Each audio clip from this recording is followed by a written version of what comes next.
The post-war boom on Sodor created a crisis on the narrow-gauge railways at the east. Skarloey and Renaeus couldn't keep up with all the traffic, even with John's help. The quarry and mine companies turned to the Crovan's Gate Works for a solution. In 1950, they built a small fleet of high-power engines. They called them the Weed Wackers due to the use of a large set of blades in their motors. Even the famed Tallyclin Railway would eventually put an order in for one of these. The Crovan's Gate Works would build 9 of these little fellas, 10 if you include the one sent to Tallyclin. 2 went to the Crovan's Gate Mining Company to be used around their workings. 2 more went to the slate mines near Skarloey, and 1 was kept by the Skarloey Railway for maintenance work, and another eventually went in 1956 to a tramway far in the north. The last 3 were kept on at the workshops as spares, which were very badly needed.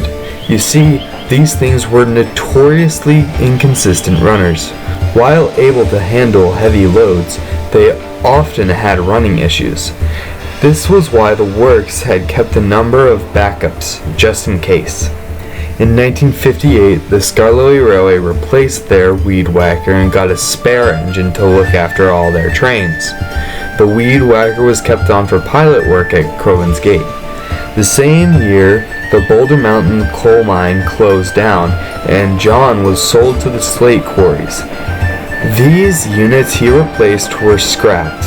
By the mid-1960s, only the one in the far north and the Crovan's Gate mining company's remaining 2 were in full service.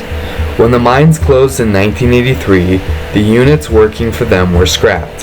The Crovan's Gate Works had scrapped their backups and sold only 1 to the SKR.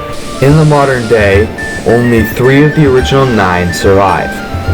2 are owned by the Skarloey Railway, and the last one is owned by the tramway in the north mentioned before. They mainly help with maintenance and other small duties. And so, in the midst of the changing tides of industry and time, the legacy of the Weed Whackers endures, their distinctive presence a testament to the ingenuity of the Crovan's Gate Works.